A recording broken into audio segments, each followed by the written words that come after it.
est une adaptation française du cours hebdomadaire du Rav Shalom Aruch Shlita, président des institutions Rout Shel Chesed. Bessiat Adishmaya, avec l'aide du ciel, on va essayer de comprendre quel est le sens profond du mariage. Alors, il faut se demander, avec l'aide du ciel, pourquoi Hachem, il nous a donné une obligation de nous marier aussi forte. La première mitzvah, la première ordonnance de la Torah, c'est Prou Urvu, reproduisez-vous. La punition de celui qui ne veut pas se marier, elle est très dure. Comme c'est connu dans plusieurs histoires de la Torah, on aurait dû normalement donner une possibilité à l'homme, lui laisser le libre arbitre, en particulier pour un homme qui veut s'adonner à la Torah. Pourquoi lui donner un joug pesant du mariage qui va embrouiller la Torah d'un homme qui ne veut que étudier? Pourquoi est-ce qu'il faut l'obliger à se marier? Pourquoi? Donne-lui une possibilité de faire autrement, donne-lui le choix. Tu veux étudier la Torah, t'as donné à l'étude, alors qu'il s'asseye, qu'il fasse. Maintenant qu'il a ce joug sur lui, il doit rentrer à la maison, les enfants c'est un grand joug. Pourquoi? Évidemment qu'il doit de plus accomplir la mitzvah de procréer. Quelqu'un qui veut grandir en Torah, ça va être un frein pour lui. Faire grandir les enfants, leur éducation, après il faut les marier, etc. Tout ça, ça prend des forces, ça prend du temps. Il va devoir consacrer énormément de temps. Un homme dont toute son aspiration, elle est tournée vers la Torah, laisse-lui au moins le choix de ne pas se marier. Alors la réponse, c'est que nous savons que le but de toute la création, de tout le service divin, toute la Torah et les mitzvot, c'est de connaître Hachem Yitbarach. De connaître Dieu, c'est le but. Un homme ne peut pas se rapprocher d'Hachem et le reconnaître sans se marier et mériter d'avoir des enfants. Et ainsi c'est écrit de manière explicite qu'un homme qui n'est pas marié, alors c'est pas un homme. Un homme qui n'est pas marié n'est pas appelé Adam, homme. Celui qui n'a pas d'enfant, il est considéré comme mort. C'est des choses très graves écrites sur ces choses-là. Tout au long de ce cours, on méritera de comprendre plus profondément comment sans le mariage, un homme ne peut vraiment pas arriver à l'intériorité, l'essence du service de Dieu, d'arriver à sa réparation de soi, son aboutissement personnel de manière parfaite sans se marier. De manière simple, on peut dire que on doit faire exister Dieu dans notre relation avec notre femme, qui elle appartient à Dieu. Hachem est notre maître. Quand un homme est marié, il lui montre au travers de sa femme ce que pense son maître.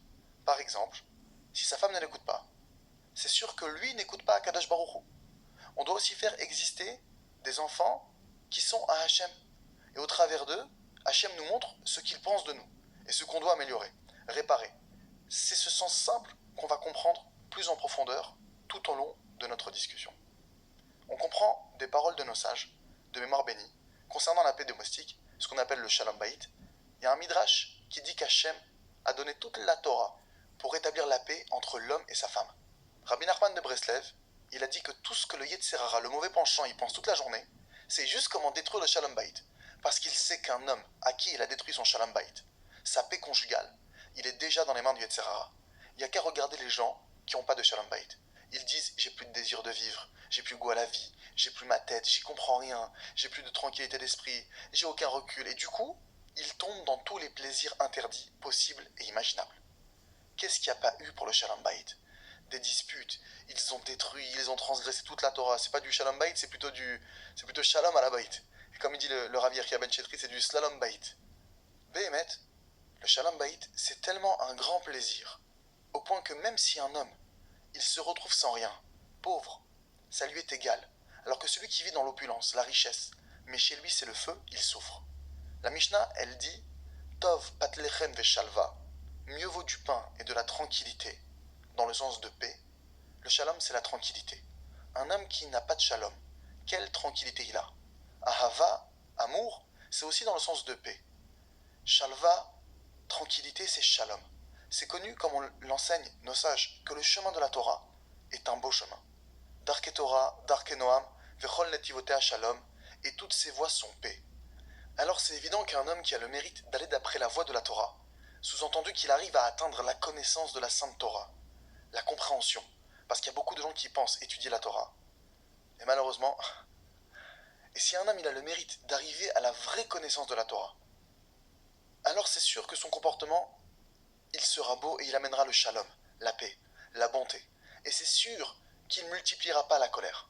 Se disputer, mépriser sa femme, être après elle, la persécuter. Évidemment que ce n'est pas la voie de la Torah, de se mettre en colère et de se disputer. quand sa femme elle l'empêche d'aller à un cours de Torah, par exemple, si ce monsieur n'a pas intégré le message véritable de la Torah, alors il va la mépriser, se quereller avec elle, comme si c'était lui le tzaddik et elle qui l'empêche, elle se rebelle contre son service divin. Comme ça apparaît dans son esprit tordu, mais dans une connaissance qui n'est pas tordue. Et c'est sûr que cet homme qui méprise sa femme, il n'a aucun da'at, il n'a aucune connaissance véritable. S'il avait un tout petit peu de cervelle, il aurait su que sa femme ne peut pas l'empêcher de quoi que ce soit. Hashem Itbarach, Dieu l'empêche, le retient au travers de sa femme. Ça passe par elle. Mais il doit toujours se souvenir, En od milevado, il n'y a rien en dehors de Dieu. Ma femme me retient, Hashem me retient. Pourquoi Hashem me retient? Hashem ne veut pas que j'étudie la Torah? Non? Nous avons une règle. Là où il y a un manque, soit qu'on n'a pas du tout prié pour cette chose, ou qu'on n'a pas prié assez. Hashem veut que tu désires cette chose, que tu la veuilles véritablement, que tu pries pour elle. C'est pour ton bien éternel, cet obstacle, cet empêchement. L'épreuve de la Emouna, de la foi, c'est de voir si vraiment t'es Ma'amin, que t'as la foi que tout vient d'Hachem, tout provient de la Hashgacha, de la providence divine. C'est la première raison. C'est possible aussi que sa femme l'empêche pour une autre raison. Peut-être qu'il ne remplit pas ses obligations envers elle. Alors elle se venge de lui. Comme il ne remplit pas ses obligations de l'honorer, de l'aimer, elle se venge en lui, et maintenant qu'il veut de la Torah, précisément là-bas, elle l'empêche. C'est possible, comme on a dit, que l'empêchement vient d'Hachem, au travers de la femme, et c'est possible aussi qu'elle s'oppose aux choses qu'il veut, parce qu'il ne lui donne pas ce qu'elle doit recevoir. Donc il se trouve que dans l'empêchement, se trouve le fait qu'elle aussi, elle veut se venger de lui, ou c'est possible qu'il y ait une autre raison. C'est peut-être qu'il a endommagé son brit. Le brit, un garçon juif, à 8 jours, on fait ce qu'on appelle chez lui la brit mila, la circoncision. À l'endroit de la circoncision, on va maintenant faire une alliance avec Dieu. Celui maintenant qui ne respecte pas son alliance, que ce soit en pensée, parole, action, tout ce qui touche maintenant aux passions charnelles, à la débauche. Alors c'est connu que si un homme, il est méritant, sa femme, ça devient une aide. En quoi elle l'aide? Dans la Vodat Hashem, dans son service divin. Et s'il n'est pas méritant, elle est contre lui. Il y a plusieurs possibilités à penser maintenant quand sa femme, elle s'oppose à lui pour qu'il n'aille pas à son cours. Un homme qui a le Da'at Emouna, il cherche. Il comprend qu'ici tout n'est que la providence d'Hachem. Il va se demander quelle est l'allusion qu'Hachem me fait. Ou que je suis défectueux au niveau de mon brit, de mon alliance concernant les passions charnelles et tout ce qui touche à la débauche, pensée, parole, action. Ou que je ne remplis pas mes obligations envers elle. Ou, tout simplement, Hachem veut que je désire cette chose, qu'elle soit grandie à mes yeux et que je prie dessus. Donc un homme croyant, il regarde l'empêchement avec foi, Emouna, que c'est la Hashgacha pratit, la providence divine individuelle. Quel est le message, l'allusion qu'on veut me faire passer? Qu'est-ce qu'Hachem veut de moi? Alors c'est évident qu'à sa femme, il ne dira pas un mot. Au contraire, il va l'honorer, lui faire du bien, la renforcer. S'il a eu le mérite de se soumettre devant Hachem, ce qui signifie qu'au lieu de s'opposer à sa femme, il va chercher pourquoi ça lui arrive. Ça, en soi, ça va transformer l'événement et elle va devenir son aide. La raison principale de toutes les souffrances, ça vient à cause de la gahava, de l'orgueil de l'homme. Chaque dîne, chaque accusation qu'il y a sur un homme, c'est le signe que c'est un orgueilleux. Et bien entendu, quand un homme il a un dîne, il faut qu'il se soumette. La Torah elle nous enseigne que la femme de l'homme, c'est son miroir. Ça, c'est le premier point qu'il faut étudier. Quand on parle de shalom bayit, de paix conjugale, le premier point qu'on doit apprendre, c'est savoir que sa femme, c'est son reflet, c'est son miroir. Sans ça, c'est impossible de commencer le shalom bayit. Si un homme, il ne rentre pas à l'intérieur de son cœur, cette vérité, comme on va le voir de plusieurs enseignements de nos maîtres, sur le fait que la femme de l'homme, c'est son miroir, sans ça, c'est impossible d'arriver au shalom bayit, à l'harmonie conjugale, à la paix conjugale. Pourquoi? Parce que quand il saura que c'est son miroir, alors il ne lui fera aucun reproche sur rien. Il verra juste ce que lui, il doit arranger. Mais s'il pense que c'est pas son miroir, et qu'elle n'est pas bien, et qu'il n'a pas eu le mérite, il n'a pas eu de chance d'être tombé sur une femme comme ça, que celui qui les a présentés, il n'est pas normal, etc., alors il va penser que c'est à elle de s'arranger. Malheur à lui. Tout le temps qu'un homme y pensera que la femme doit changer, s'arranger, et malheur à lui s'il pense que c'est à lui de l'arranger. Il va tout simplement vivre l'enfer des enfers. Et l'enfer, ça sera rien comparé à ce qu'il vit dans sa maison. C'est pas sa maison qui sera une annexe de l'enfer. L'enfer, ça sera une annexe, une succursale de sa maison, de cet homme qui pense que c'est à lui de changer et de réparer les manques de sa femme. Tu t'es marié pour que ta femme t'aide à t'améliorer. Comme ça, c'est écrit. Et comme nos sages nous l'enseignent, la femme c'est le miroir de l'homme, et pas un simple miroir, mais un miroir grossissant. S'il a une mauvaise mida, un mauvais trait de caractère, un défaut, alors chez elle ça va sembler énorme. Car lui, le pauvre, avec ses yeux, c'est avec difficulté s'il arrive à voir les allusions qu'Hachem lui fait. Si on avait montré dans le miroir la même taille que notre défaut, on verrait rien. Quand est-ce qu'on se réveille? C'est quand on nous montre la chose anormalement grande de plusieurs millions de fois. Alors il se réveille. C'est pourquoi dans les cieux, si on voit que tu as une goutte de colère, chez ta femme, ça prend des proportions énormes. Avec le miroir, quelle colère énorme! Par contre, il y en a certains, dès qu'elles s'énervent, dès que leur femme les met en colère, ils deviennent calmes. Ça leur fait ni chaud ni froid. Et là, cet homme-là, il a le sentiment d'avoir réparé la colère de Moshe Rabbeinu. Sa patience, elle est sans limite. En réalité, le Yetzirara, son mauvais penchant s'est infiltré en lui. Il agit avec une telle indifférence qu'il l'a fait souffrir un peu plus. Et bizarrement, au moment où Dieu lui lance un appel, ça devient le maître du calme. Il a apaisé, tranquille. C'est un piège du général des forces du mal. À cet instant, il ne faut pas croire que le but, c'est d'être calme. Mais il faut se réveiller pour comprendre qu'est-ce qu'on veut me dire. Quelle est l'allusion? Évidemment que tu ne dois pas t'énerver. Mais pourquoi ma femme, elle est autant en colère? Pourquoi elle perd son calme? Qu'est-ce qu'on veut me montrer ici? On a compris que la femme, c'est un miroir grossissant. On me montre avec un zoom ma situation pour que je me réveille. La femme, c'est aussi le miroir de ton intériorité. Et si un homme vraiment il regardait son intérieur, il verrait que ce qu'on lui montre au travers de sa femme, c'est Emet, c'est la stricte vérité. Car un homme, il vérifie pas forcément son intériorité, juste de manière extérieure. Un homme, il a l'impression qu'il est. Et moi, et moi, et moi, avec toute l'illusion du moi. Il n'a plus besoin d'être vraiment qui il est. Et du coup, quand tu lui dis c'est ton miroir, il n'y croit pas. C'est ton intériorité. Ton miroir, ça signifie qu'elle reflète ton intériorité. Le Rav Eliezer Berland, chez Iriad Meisrim Shana, que Dieu lui donne longue vie, il a dit au Rav Shalom Aroush, quand il a entendu au nom du Harizal, que sa femme c'est son miroir, il lui a dit ça m'a sauvé la vie. Avant ça, je pensais qu'une femme, c'était comme un homme. Il faut lui faire des remarques pour l'arranger, il faut la réparer, l'éduquer, lui faire des reproches. Alors il avait une vie infernale à la maison, quand il a entendu que sa femme c'est son miroir, et que c'est interdit de lui faire des réflexions, aucune remarque. Le Rav Aroush, il raconte, quand il était célibataire, il y a plus de 20 ans, il a été voir le Rav Berland pour qu'il lui explique ce que c'est que le mariage. Il raconte que le Rav lui a dit, c'est interdit de faire à ta femme la moindre remarque, même si tu la vois allumer du feu à Shabbat. C'est un exemple où c'est sûr que c'est interdit. Ne lui fais aucune remarque. Toi, va et fais tchouva. C'est ton miroir. Alors maintenant, la réponse à notre question, elle est évidente. Pourquoi un homme, il ne peut pas faire tchouva sans sa femme? Car il n'y a rien pour lui montrer qui il est. Un célibataire, il vit dans l'illusion, rempli de mauvaises midotes, de mauvais traits de caractère, de défauts. Il n'y a personne pour l'éclairer, lui faire remarquer ce qui ne va pas. Et en vérité, le Baal Shem Tov, il enseigne que le monde entier, c'est le miroir de l'homme. Chaque fois qu'on voit quelqu'un, on se voit dans le miroir, pour savoir ce qu'il faut arranger. Mais la femme, c'est un miroir sur mesure. C'est ton miroir personnel. C'est écrit dans le livre Chesed l'Avraham, de Rabbi Avraham Azoulay. Il écrit tout l'attribut d'Akadosh Baruch Hu. C'est Mida Keneged Mida, mesure pour mesure. De la manière dont un homme se comporte avec Hachem, sa femme se comporte avec lui. C'est ça qu'ont enseigné Chazal, nos sages, Zacha Ezer, Lo Zacha Kenegdo. S'il est méritant, c'est une aide pour lui. S'il n'est pas méritant, elle est contre lui. Nos sages t'enseignent que tout dépend de lui. Tout dépend de l'homme. Il n'y a pas écrit si elle est méritante ou pas tout, c'est à lui de faire. Il dit le Gaon, c'est quoi être méritant? C'est mériter d'être pur au niveau du tikkun abrit, de la réparation de l'alliance, de tout ce qui touche à la débauche. S'il n'est pas pur dans ce domaine, alors elle est contre lui.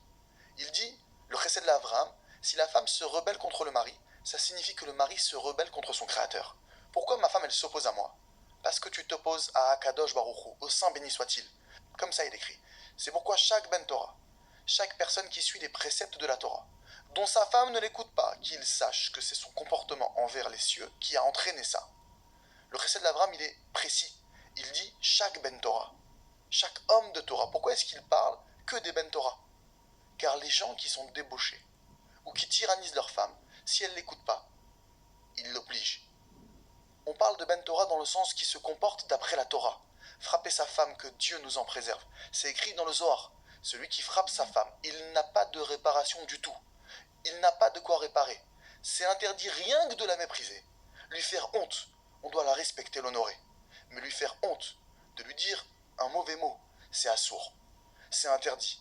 Alors évidemment, un Ben Torah qui respecte et honore sa femme, qui lui dit des mots gentils, et la réjouit, etc. Alors, avec tout ça, si sa femme ne l'écoute pas, sachant qu'il fait tout le bien possible, alors c'est pourquoi il nous dit le chesed l'Avraham, c'est le signe que son comportement envers les cieux, c'est le déclencheur, et on lui montre au travers de sa femme ce qui ne va pas.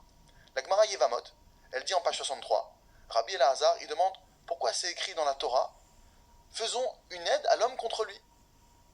Zacha ozarto, lo zacha kenegdo. S'il est méritant, ça devient son aide. S'il n'est pas méritant, elle est contre lui. Tout dépend de l'homme, s'il est méritant ou pas. Eliaou Hanavi, de mémoire bénie, il écrit dans le livre Tana de Beliaou, Le'olam ye adam anav betorah umaasim tovim ubeyirat shamayim aviv veimo veim rabo veishto veim bana veim bnei beto ushna veim krovav veim rechukim. Qu'à jamais un homme soit humble dans sa Torah et ses mitzvot, ses bonnes actions, avec crainte du ciel, avec son père, sa mère, son rave, et sa femme et ses enfants, et les gens de sa maison, ses voisins, ses proches et les moins proches, même avec un goy au marché, afin qu'il soit aimé d'en haut. Un homme doit être humble avec tout le monde, même avec un goy. Et Yohanavi continue. Et soit agréable en bas, et respecte les créatures. Et il remplit ses jours et ses années avec l'humilité. L'humilité, c'est une ségoula. C'est une action qui est propice pour amener et avoir la longévité. Et c'est sûr qu'il va remplir ses jours avec un bon renom. Au moment où un homme, il est humble dans sa Torah, et ses mitzvot, ses bonnes actions, alors sa femme, elle le craint. Seulement, s'il est humble avec ses bonnes actions, alors sa femme, elle le craint. L'explication, c'est que quand la présence divine, elle voit quelqu'un s'annuler, qui a la crainte du ciel, il s'annule devant Hachem. Et comme elle, c'est ton miroir, alors elle te craint. Mais si un homme, il est orgueilleux, comme ont enseigné nos sages, que même sur les gens de sa maison, la crainte ne sera pas acceptée. C'est qui les gens de sa maison? C'est sa femme. Si un homme, il est orgueilleux, sa femme, elle ne peut pas le supporter. Même les gens de ta maison, tes proches et tes voisins, tout dépend de toi, de ton travail à toi. Si ta femme, elle ne te craint pas, c'est que tu ne crains pas Hachem. Si tu crains Hachem, alors même ta femme te craindra. Il y a un autre Tana de Beliaou qui enseigne « Sois misérable et humble devant tout homme ». Un homme doit être misérable et humble devant chaque homme, et envers les gens de ta maison plus que pour tout homme. Les gens disent « Ma femme doit me respecter ». Qu'est-ce que ça veut dire? Celui qui pense que sa femme doit le respecter, qu'il sache qu'il devient une femme, au lieu d'être un homme. Miskin. On prie pour avoir des banim zecharim, des garçons masculins, virils, pas des garçons efféminés. Et lui, on dirait que c'est une femme. Alors le sens des mots « sois misérable et humble devant tout homme », misérable, c'est-à-dire qu'il supporte tout. Qu'on le méprise ou lui fasse honte, il se tait. Et en particulier avec les gens de sa maison. Un homme doit être misérable, précisément devant sa femme. On voit aussi dans le Chumash qu'Hachem il a parlé à Abraham, et il lui a dit « Pourquoi Sarah elle a rigolé ?» Quand Hachem il a annoncé à Abraham la naissance de son fils Yitzhak, qu'il allait avoir un enfant, quand il a entendu la nouvelle, lui il a souri, et sa femme elle a rigolé. On sait maintenant que Sarah, elle était plus grande en prophétie qu'Abraham. Hachem il n'avait qu'à aller voir Sarah et lui demander « Pourquoi t'as rigolé ?» Seulement si Sarah elle a rigolé, ça montre qu'il te manque à toi, Abraham, une goutte de Emouna, alors ta femme s'est mise à rire. Pourquoi Hachem, il va vers Abraham? Il aurait dû aller vers Sarah. Hachem, il a honte de quelqu'un? Il baisse la tête devant personne. Sarah, pourquoi t'as rigolé? T'as pas la Emouna? Et en plus, Abraham, il aurait pu dire, moi j'ai la Emouna, j'ai pas rigolé. Moi j'ai souri de joie. Non. Si Hachem, il est venu lui demander pourquoi Sarah, elle rigole, ça signifie que, même chez toi, il y a un point intérieur de manque de Emouna. Et ça, c'est même évident de la nature en elle-même. C'est connu que le masculin, il doit déverser, donner, et que la femme, elle reçoit. Donc, s'il déverse, elle, rien qu'elle reçoit. C'est comme le soleil et la lune. Le soleil, il éclaire, et la lune, elle ne fait que refléter. L'homme est appelé soleil. Ça représente la sagesse. Et la femme, elle est appelée la lune, ce qui correspond à la prière, la Emouna, la foi. La lune, elle n'a rien d'elle-même, seulement ce qu'on éclaire en elle. Rabbeinu, il enseigne qu'on doit éclairer sa femme de 220 lumières. C'est pourquoi nos sages donnent l'obligation au mari d'honorer sa femme. Pourquoi est-ce qu'ils n'ont pas obligé la femme d'honorer son mari? Pourquoi est-ce que l'obligation d'honorer sa femme, elle est imposée uniquement au mari? La femme aussi, elle devrait avoir cette obligation. Parce que le fait que la femme honore son mari, c'est une conséquence. Le fait que tu doives honorer ta femme, c'est une obligation. C'est un ordre d'Hachem d'honorer ta femme. Maintenant, si ta femme t'honore, c'est une conséquence. Si tu dois maintenant recevoir du kavod, des honneurs d'Hachem, parce que tu as réparé ton brit, ton alliance, tout ce qui touche aux passions charnelles, et t'es méritant, alors ta femme t'honorera. Et si tu dois maintenant recevoir une honte, et des épreuves selon les allusions, les messages qu'on doit te faire passer, c'est connu que les hontes, c'est la plus grande réparation pour les fautes.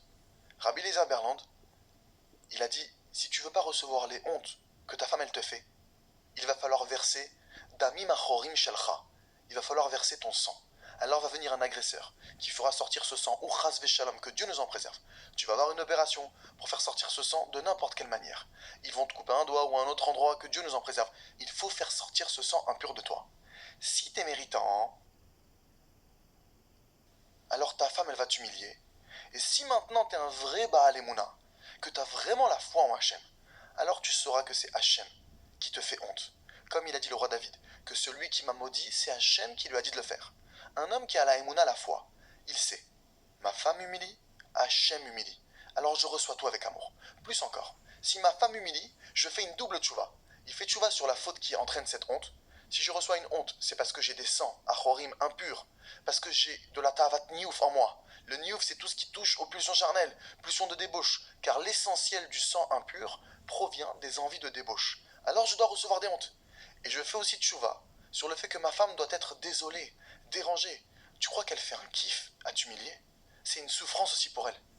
Alors elle est triste, elle doit crier. Alors je fais une double tchouva. Moi je devais recevoir une honte. J'ai fauté.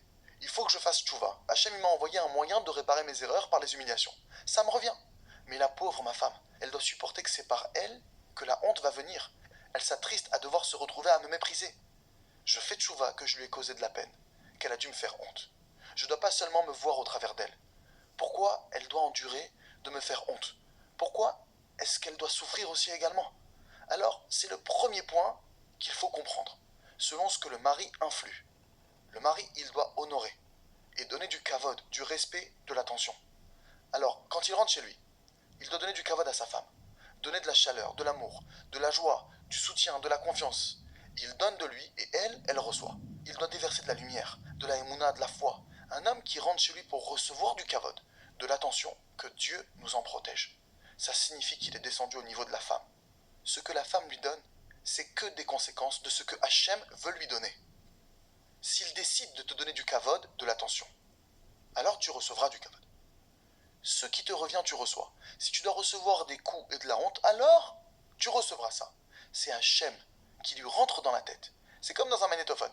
Une fois, on met une cassette de consolation, d'apaisement. Une fois, c'est une cassette de cris. Alors elle crie sur toi. Ça va contre toute logique. Même si ce jour, au moment même, tu l'as aidé, tu peux te faire disputer avec des cris de fou. C'est pas compréhensible avec notre intellect. Ça marche pas comme tu penses. Une chose intérieure dont on m'envoie une honte pour la réparer, il n'y a que Dieu qui connaît la vérité. C'est pourquoi le Rav Berland, chez Yirkié, il enseigne que c'est interdit de rentrer chez soi affamé. Parce que si t'as faim, tu veux déjà recevoir de la nourriture à manger. Le Rav Eliezer, il disait à ses élèves, t'as faim, va au restaurant manger. Une fois que t'es rassasié, détendu, tu rentres. On va à la maison pour donner. Et toi, tu rentres à la maison pour recevoir du kavod, des honneurs. T'as faim, tu veux recevoir à manger. T'es fatigué, tu veux te reposer. Et tu donnes des arguments à ça. J'ai travaillé dur. Tu oublies peut-être que tu es le maître de maison. Chaque fois que tu rentres chez toi, c'est pour donner, déverser. Tu ne dois pas rentrer fatigué. Si tu es fatigué, va à l'hôtel dormir 1 heure ou 2. Repose-toi dans ta voiture où tu veux. Tu rentres chez toi en état détendu. Comme ça, Rabbi Eliezer, il disait à ses élèves. Si tu rentres triste, tu veux qu'on te réjouisse. C'est écrit que l'homme doit réjouir sa femme. C'est pas écrit et elle le réjouira. Ce qu'on étudie, c'est la réalité. S'il est triste, cet homme-là, qu'il aille voir un type sympathique, qui va lui remonter le moral en lui faisant des sourires, en lui racontant quelques blagues, et après qu'il aille réjouir sa femme. L'essentiel de la chaleur, comme on va l'apprendre pour la femme, c'est de recevoir des attentions, énormément d'attentions. Je vous dévoile un secret. L'homme, son Yetzerara, c'est les désirs charnels. Si un homme y voit un vêtement de femme, et quel vêtement, même une écharpe, déjà dans sa tête ça commence à tourner. Et on ne sait pas jusqu'où ça peut l'amener, qu'Hachem nous sauve, Rahman al-Islam. S'il voit maintenant une sandale, jusqu'où ça peut l'amener, Rahman al-Islam, la tavat niouf, les passions charnelles, ça, c'est le Yetzerara de l'homme. Chez la femme, c'est le kavod, les honneurs. Elle est prête pour le kavod à donner sa vie. C'est pourquoi quand un homme, il sait ça, qu'il faut lui donner, à savoir du kavod, de l'attention, tu fais d'elle ce que tu veux. C'est pourquoi c'est un fondement essentiel, c'est pas seulement un secret. La vérité, comme on peut le voir avec plusieurs enseignements de nos maîtres, que concrètement, c'est sa vitalité. Une femme dont le mari ne la respecte pas, cette femme-là, il n'y a pas plus malheureuse qu'elle dans le monde. Même si elle a des bijoux, des richesses, tout le bien du monde. On peut tout lui donner à tous les niveaux. La réussite au travail, juste si son mari ne lui donne pas du kavod. Cette femme-là, elle est malheureuse et il n'y a pas plus malheureux comme elle sur terre.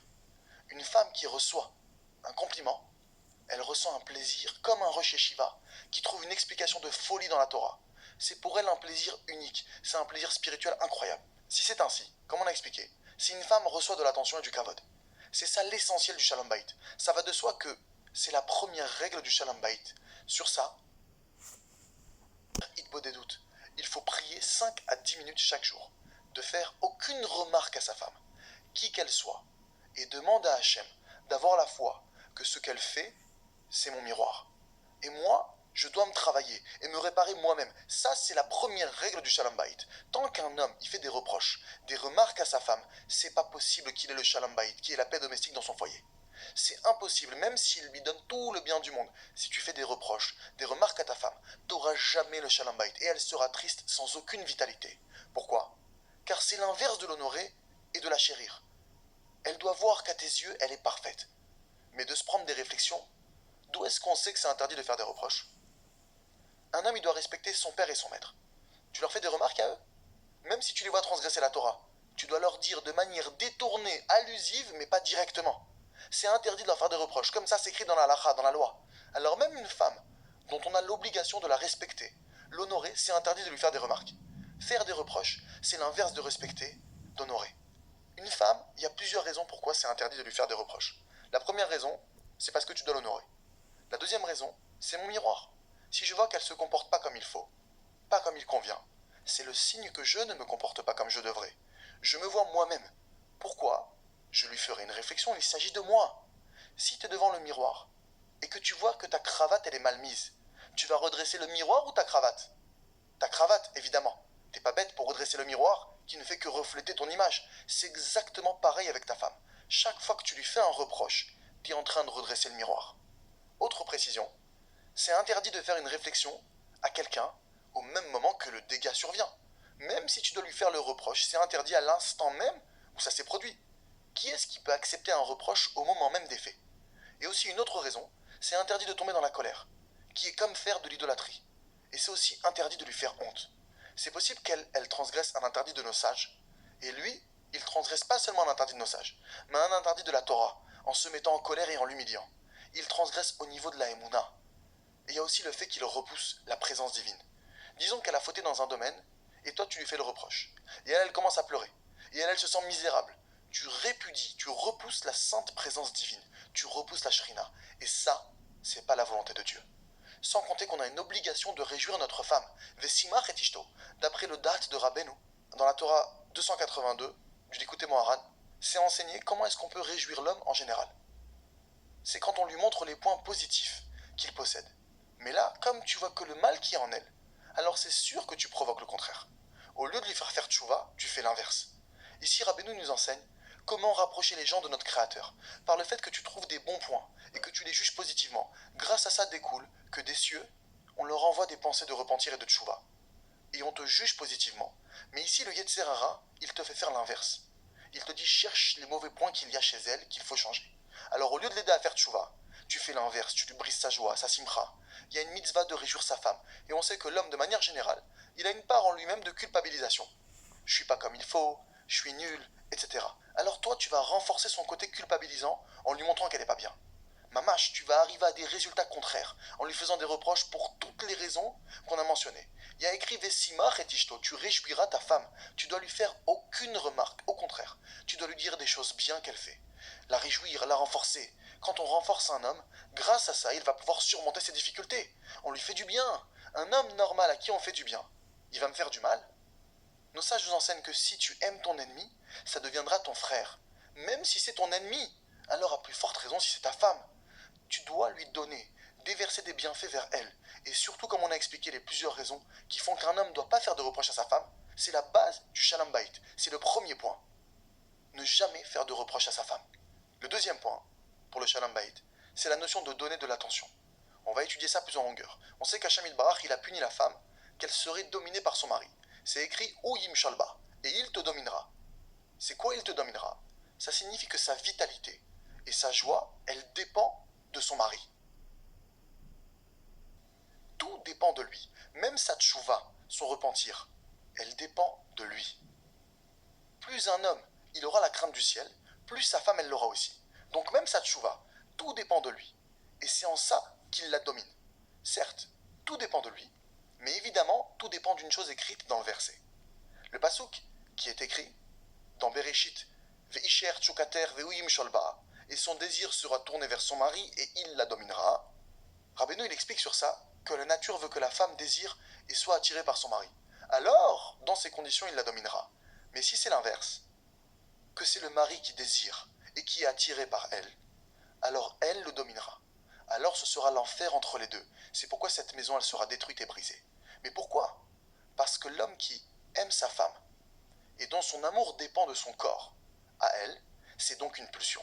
La Mishnah, elle enseigne, dans les Pirkei Avot, que si l'amour, il dépend d'un élément intéressé, alors quand s'annulera la chose dont dépend cet amour, s'annulera l'amour. Il y a une règle, c'est une Mishnah, ok. Alors, quand est-ce qu'il l'aime? Quand il la désire, et il est attiré par elle, mais quand elle est nida, indisposée, la pauvre cette femme, ou mieux encore, quand il a fini ses besoins, il se tait, il lui tourne le dos et il s'endort. Qu'est-ce que tu crois? Que c'est comme des toilettes? Il pense que sa femme c'est des toilettes? Et quel niveau de toilette? Son cerveau il est... Qu'est-ce que t'as dans la tête? Alors le premier problème, que Dieu nous en préserve d'un amour qui dépend d'une condition, c'est que t'as rien pour l'aimer quand elle est nida. Non ouais, t'as plus besoin d'elle. Ça s'appelle pas de l'amour ça. Ça s'appelle que tu t'aimes. Tu t'aimes alors t'as besoin de satisfaire tes besoins, satisfaire tes pulsions. Et après, tu l'aimes pas. Alors ça, c'est la première raison de ce qui fait obstacle à l'amour. Tout le temps qu'un homme il agit par des pulsions charnelles, ça s'appelle pas qu'il aime sa femme. Où tu es? Puisqu'il a des pulsions, alors il trahit sa femme. Il n'y a rien à faire. Il la trahit, même si c'est que par les yeux. Il regarde d'autres femmes par envie. Rabbeinu il dit que l'essentiel du niouf, des pulsions physiques, elles dépendent des yeux. Au moment où commence la pulsion, ça passe par les yeux. Alors s'il a des envies, il va commencer à regarder. Et un homme qui regarde d'autres femmes ne peut pas aimer sa femme. Même si sa femme c'est la plus belle du monde, il y a toujours plus belle. Et si en plus il a des pulsions, elles deviennent toutes plus belles avec les pulsions. La raison essentielle du problème d'avoir des pulsions avec sa femme, Rabbeinu il écrit dans l'enseignement 80 de la deuxième partie du Likutei Moharan, quand un homme il désire sa femme, alors va rentrer en elle une volonté contraire qu'elle ne pourra plus le supporter. Sachez qu'un homme qui désire sa femme, qui a des pulsions envers sa femme, pour sa femme c'est une punition le lit. Pour elle c'est des souffrances. Un mari qui aime les pulsions charnelles de débauche. Pour la femme ça devient une souffrance que son mari la touche. Elle ne peut plus le supporter, c'est une vraie punition. Il croit qu'il est en train de lui donner de l'amour, mais pour elle, elle le voit comme l'ange de la mort, comme un sorcier, ça la dégoûte. Il y a des femmes qui ont le choix, et elles s'opposent et elles ne donnent pas à leur mari. Ça c'est parce que t'as un Baal Ta'ava, t'as des pulsions perverses. Plus t'as des pulsions, plus tu la désires. Plus tu la désires, plus tu rentres en elle une volonté contraire. Tu deviens repoussant à ses yeux, et ça devient pour elle une punition. Alors c'est évident que tout le temps qu'il a des pulsions, son but c'est de satisfaire son désir. Et évidemment que tant qu'il veut satisfaire ses besoins, ça ne correspond pas au fait de lui donner de l'attention et de la chérir. Et de quelle manière tu la chéris? En te satisfaisant. Chez lui, va se réveiller l'envie, et la femme, elle préfère dormir. Car la femme, elle n'a pas de pulsion charnelle. Elle n'a pas de ta'avat niouf. Si une femme, elle a ce type de pulsion, c'est 1 sur 1 milliard. Le niouf, la débauche, c'est chez l'homme. Et si cet homme, c'est une réincarnation de femme, il n'aura pas de ta'avat niouf. Et elle n'a aucun rapport avec ce domaine. La femme, elle est comparée à la terre. Rabbeinu, il a écrit dans le Sefer Amidot, le livre des traits de caractère, la raison qui provoque une séparation entre un homme et sa femme, il explique qu'il suffit que quelqu'un aille vers le mari et qu'il rende la femme désirable aux yeux de son mari, et ça suffit pour faire une rupture. Rabbeinu il nous enseigne comment on crée une rupture. On va voir l'homme et on embellit sa femme à ses yeux, et on rentre ainsi la ta'ava, le désir en lui, et on va chez la femme, et on dénigre le mari à ses yeux, jusqu'à ce que ce soit une rupture entre eux. Et de ça, ça provoque qu'il devient préoccupé pour sa subsistance, pour sa parnassa. Comment Rabbeinu maintenant il peut écrire ça? Ça soulève une question. Si tu veux faire une rupture, le plus simple, c'est d'aller vers l'homme et de dénigrer sa femme. C'est quoi cette femme que t'as? Bref, la mépriser. Elle est pas belle, elle est grosse, tu la rends méprisable et tu vas vers la femme. Et aussi tu méprises son mari, et c'est bon. Comme ça on aurait pensé de manière simple, et j'aurais compris que c'est comme ça qu'on crée une rupture. Mais pourquoi Rabbeinu, il dit que pour faire une rupture, il faut embellir la femme aux yeux de l'homme et descendre l'homme aux yeux de sa femme. C'est comme on a expliqué. En embellissant et en rendant désirable sa femme à ses yeux, tu vas rentrer en lui des pulsions de tavat niouf, de débauche. Et en vérité, d'après ce qu'on a appris, c'est suffisant de rentrer chez le mari des pulsions pour créer une séparation. Sans parler, si le mari va continuer le travail en faisant des reproches à sa femme. Le Yetzer Hara, le mauvais penchant, il rentre dans l'homme, la beauté, les passions charnelles. Et chez la femme, il lui dit, c'est quoi ce mari bidon? D'ici on a une preuve, qu'en réveillant les pulsions, ça provoque la rupture. Une autre preuve encore, dans la situation la plus saine, c'est ce qui est écrit dans le livre de Bereshit. Vers ton mari sera ton désir, et il te dominera. Dans le Sefer Hamidot, il y a une autre chose décrite. L'amour entre un homme et une femme peut être connu selon les mouches et les moustiques qu'il y a dans leur maison. Une fois, quelqu'un il est venu chez le Rav Arouche, et il y avait une mouche, alors le Rav il a commencé à faire tchouva. Et la personne elle lui a dit, mais qu'est-ce que tu racontes? Le Rav il lui a répondu, je fais tchouva sur le fait qu'il y a des mouches chez moi. Et l'autre de demander, mais qu'est-ce que ça signifie? S'il y a des mouches, c'est une allusion pour quelque chose. Non, s'il y a des mouches, c'est parce que t'as pas mis la bombe insecticide. Il faudrait lui mettre la bombe sur sa tête, à celui qui pense comme ça. Il n'a pas le da'at emuna. Il n'a pas la emuna, la foi. Rabbeinu, il dit que grâce à leur amour mutuel entre un mari et sa femme, on peut connaître la force du Yetzer Hara, s'il est déjà affaibli ou pas. C'est sûr qu'il ne peut pas avoir de l'amour entre un homme et une femme que quand c'est affaibli cette pulsion charnelle. Et si elle est encore là, alors il n'y a pas d'amour, nous dit Rabbeinu. C'est écrit dans la Gemara Brachot. Et il a parlé à la femme, le prophète Elisha. Et elle a dit, j'ai su que c'était un homme de Dieu. La Gemara, elle demande, d'où elle a su que Elisha, le prophète, c'était un homme saint? Il y a une discussion entre Rav et Shmuel. L'un, il dit qu'elle n'a pas vu une mouche qui passait au-dessus de sa table. Si chez un homme, il y a des mouches, c'est le signe qu'il a endommagé son brit, son alliance. Et il n'y a pas besoin d'être marié pour ça. S'il est célibataire et qu'il y a des mouches, c'est le signe qu'il n'est pas saint, kadosh. L'essentiel de la gdusha, de la sainteté, ça dépend du tikkun abrit, de la réparation de l'alliance, de ta tshuva, et précisément dans les pulsions charnelles, les envies, les désirs, ta'avat niouf. C'est là l'essentiel de la gdusha. Alors tu peux voir que si le mari il est saint, il n'y aura pas de mouche. Sinon, c'est le signe qu'il n'est pas kadosh. Il n'y a pas de choses naturelles dans le monde. Tout provient de la providence divine individuelle. Le Maharsha il explique que la table, le shulchan, il est comparé au misbéach, l'autel, qu'il y avait dans le Beth Amikdash, où on faisait des sacrifices, dans le temple. Le Maharsha il explique qu'on ne voyait pas de mouche sur sa table, parce qu'il était saint, et que sa table, elle était comme le misbéach. Et on sait qu'on n'a jamais vu de mouche dans les cuisines du temple, car la mouche c'est un insecte impur, il nous dit le Maharsha. Et comment tu veux qu'un insecte impur, il rentre dans les cuisines saintes du temple? Si les mouches viennent, c'est le signe qu'il y a des déchets, de l'impureté. Et il y a une autre explication, c'est que Elisha n'a jamais eu de perte séminale. Alors les deux disent la même chose. Les deux parlent de la sainteté du brit de l'alliance. Et alors, on peut voir si la force du mauvais penchant s'affaiblit au travers de leur amour. Quel rapport entre l'amour conjugal et les passions de l'homme? C'est parce que le Yetzer Hara du Niouf ne se trouve que chez l'homme. La débauche, elle n'est que chez l'homme. La femme n'a pas de pulsion. Alors comment est-ce qu'on peut savoir s'il y a de l'amour entre eux? C'est si le Yetzer Hara il s'est affaibli et qu'ils n'ont plus besoin de se coller l'un à l'autre. Ils se retrouvent dans l'intimité une fois par semaine. Pourquoi? Parce que leur amour, il est inconditionnel. Ils discutent, ils créent des liens. Et de fait, le Yetzer Hara, il baisse. S'il y a encore des pulsions, c'est le signe qu'il n'y a toujours pas d'amour. Rabbeinu, il nous donne donc une autre règle pour comprendre s'il y a ou pas de l'amour. Si le Yetzer Hara, il faiblit ou pas. Si le Yetzer Hara, il affaiblit, c'est le signe qu'il y a de l'amour. Si le Yetzer Hara, il brûle, et essentiellement c'est chez l'homme qu'il brûle, c'est le signe qu'il n'y a pas d'amour. C'est pourquoi Rabbeinu, il dit que l'amour se voit d'après les mouches. Le fait qu'il y a des mouches, ça montre que l'homme n'est pas saint au niveau de la sainteté du brit. Et s'il n'est pas kadosh, ça va de soi que sa femme ne l'aime pas. Car une femme ne peut aimer seulement un homme qui est kadosh, qui est saint. Comme ça, Hachem, Dieu, il l'a créé, de sorte qu'elle ne peut aimer qu'un homme qui est kadosh. Le verset ne peut s'accomplir qu'à une condition.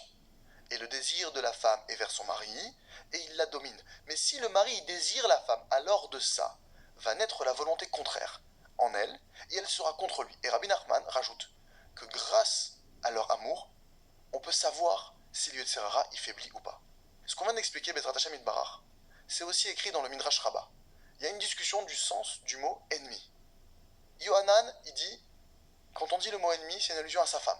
Rabbi Yoshua ben Levi, il dit, c'est le Yetzer Hara. Et Rabbi Chia, il dit, tu peux rajouter les endommageurs de la maison comme les mouches et les moustiques. Exactement comme on a vu. On voit 3 explications. Il y en a un, il dit c'est sa femme, qui veut dire ennemi. Il y en a un autre qui dit c'est le Yetzer Hara. Et il y en a un autre qui dit c'est les mouches. On comprend que l'un dépend de l'autre. Parce que tu as cédé au Yetzer Hara avec des pulsions, que ta femme, ça devient ton ennemi, puisqu'elle n'aime qu'un homme qui est saint, et donc les mouches apparaissent comme signe de ta non-sainteté au niveau du Brit. Tu veux te protéger du Yetzer Hara? C'est seulement en le soumettant. Tu peux tout essayer. Si tu l'écoutes, il ne sera jamais vaincu. Et il voudra toujours plus. C'est écrit qu'un homme meurt en n'emportant pas même la moitié de ses envies avec lui. Tu ne te protèges du Yetzer Hara seulement quand tu le domines et tu le soumets. C'est écrit de manière explicite. Chez nos sages, sur le verset dans le schéma, il est écrit « Bechol levafrem ». Vous aimerez Dieu de tous vos cœurs, au pluriel, sous-entendu avec tes 2 penchants, ton bon et ton mauvais penchant. Tu dois servir Hachem même avec ton Yetzer Hara, en l'obligeant à faire la volonté de Dieu. Et tout le temps que tu vas l'écouter, ça signifie que c'est lui qui te force à le servir, au lieu de servir Hachem. Tu pourras jamais être en paix. C'est quoi servir Hachem de tous tes cœurs? C'est quand même le Yetzer Hara, le mauvais penchant, il fait la volonté d'Hachem Yitbarach. Donc il va de soi qu'il n'y a rien de naturel. Il n'y a pas de derech hateva. Celui qui a la foi, il verra les allusions qu'il y a dans chaque chose. S'il y a des mouches dans sa maison, alors ça fait référence à ce que ça fait référence, etc. Rabbeinu, il écrit dans la Torah Kuf Lamed, la Torah 130, dans le Likutei Moharan, que la Tavat Niouf, les pulsions de débauche, se renforcent chez l'homme du fait qu'il a de l'orgueil. Donc chaque fois qu'il voit qu'il a cette pulsion, il doit se soumettre. C'est une vraie souffrance, les pulsions charnelles. C'est une souffrance, il n'y a pas plus horrible qu'un homme qui a des pulsions envers sa femme. C'est quoi ce plaisir dans lequel l'homme se vautre? Premièrement, il ne peut pas commencer à goûter au plaisir de la prière. Aussi, il y a une promesse pour tout celui qui domine son penchant d'avoir des enfants de sadikim qui tourneront pas mal. Il reçoit également une parnassa, une subsistance facilement. Même sa mémoire, elle est plus forte. Et aussi, comme on a dit avec sa femme, quelle entente, quel shalom baït, quelle douceur, quelle joie. La joie, elle dépend de ça. Quel plaisir quand un homme il s'est libéré de ça et que tous ses désirs sont tournés vers Hachem, vers Dieu. C'est quoi ce plaisir d'avoir des pulsions d'aller avec sa femme? C'est une punition. Et c'est connu pour nous que chaque jugement qu'il y a sur un homme, la raison essentielle du din, c'est à cause de la gahava, de l'orgueil. Rabbeinu, il dit, qu'est-ce qu'on veut d'un homme qui a un jugement sur lui? C'est de la soumission. Rabbeinu, il écrit explicitement dans la Torah Kuf Lamed, la Torah 130, que la racine de la Tavat Niouf, c'est la gahava, l'orgueil. Un homme qui est réellement humble, il n'a aucune passion charnelle. C'est pourquoi c'est écrit au sujet de Moshe Rabbeinu, de manière claire. Rabbeinu, il amène cet enseignement que c'était l'homme le plus humble de tous les hommes. Quand Moshe s'est séparé de sa femme, Myriam et Aaron, ils ne comprenaient pas comment ils pouvaient se séparer de sa femme. Ils ont parlé sur Moshe. Et juste après dans la Torah, on nous dit Moshe était très humble. Parce que l'un dépend de l'autre. Qu'est-ce que vous croyez? Il est humble, donc il n'a plus aucune pulsion. Maintenant, de ça, on peut comprendre pourquoi celui qui n'est pas marié, il ne peut pas être appelé Adam, homme. Être un homme, il ne peut pas faire teshuva. Pourquoi? Parce qu'il n'a pas le miroir pour toutes les choses qu'on a expliquées. Si un homme, il a un tant soit peu de pulsion envers sa femme, un tout petit peu de volonté dans cette chose, maintenant il comprend où il se trouve. Il fait teshuva, il peut des doutes, il prie. Mais un homme pas marié, pour protéger ses yeux, il n'a qu'à pas sortir de la yeshiva. Et c'est fini. Mais ça ne veut pas dire qu'il n'a pas de tavat niouf, qu'il n'a plus de pulsion. C'est possible qu'il a ses pulsions, mais il les met de côté. Ça ne veut pas dire qu'il est kadosh, qu'il est saint. Un homme, il a qu'à aller à la yeshiva, il voit pas de fille, et c'est fini. Il a qu'à rester célibataire. En quoi ce sera un problème? Un célibataire, il n'a plus qu'à protéger ses pensées. Mais un homme marié, il est obligé de rentrer chez lui. Même si dans la rue, il protège ses yeux, de manière parfaite. Mais à la maison, il a une femme ou pas? Alors maintenant, on va voir quel regard il porte sur sa femme. Est-ce qu'il voit un être humain avec un corps et une âme, une neshama, ou il regarde comme si c'était une sorte de machine? Que Dieu nous en préserve. Le Rav Arush, il a expliqué une chose qui va tous vous renforcer avec l'aide du ciel. Nos maîtres enseignent qu'en vérité, Hachem ne vient pas tel un tyran devant ses créatures. Qu'est-ce que ces paroles signifient? Si vraiment un homme, il devait être kadosh, saint, afin qu'il ait du shalom baït, alors malheur à nous tous. Dans plusieurs paroles de nos sages, nous avons des preuves qu'Akadosh Baruch Hu, il te montre des allusions, des signes, et il t'envoie des épreuves selon le niveau de l'homme, selon le niveau où tu te situes. Par exemple, dans l'immédiat, on attend de toi que tu doives juste respecter le Shulchan Aruch, notre code de loi. Si tu dois respecter le Shulchan Aruch, qu'est-ce que ça signifie? Tu dois prendre le chapitre 240 et t'es forcé d'accomplir la mitzvah d'avoir des rapports conjugaux avec ta femme, au moins d'après le Shulchan Aruch. Celui que son niveau c'est d'accomplir le Shulchan Aruch, alors s'il accomplit le Shulchan Aruch, déjà sa femme, sera son aide. Ça s'appelle déjà qu'il a Tikkun Abrit, qu'il a réparé l'alliance. Bien que le Tikkun Abrit, que la réparation des pulsions de débauche des tzadikim, de nos justes, elle soit 1 milliard de fois plus élevée, mais Hachem, lo babetrunia imbriotav. Hachem ne vient pas tel un oppresseur devant ses créatures. Il ne veut pas de toi que tu sois Moshe Rabbeinu. Il veut que tu atteignes ce niveau, c'est vrai.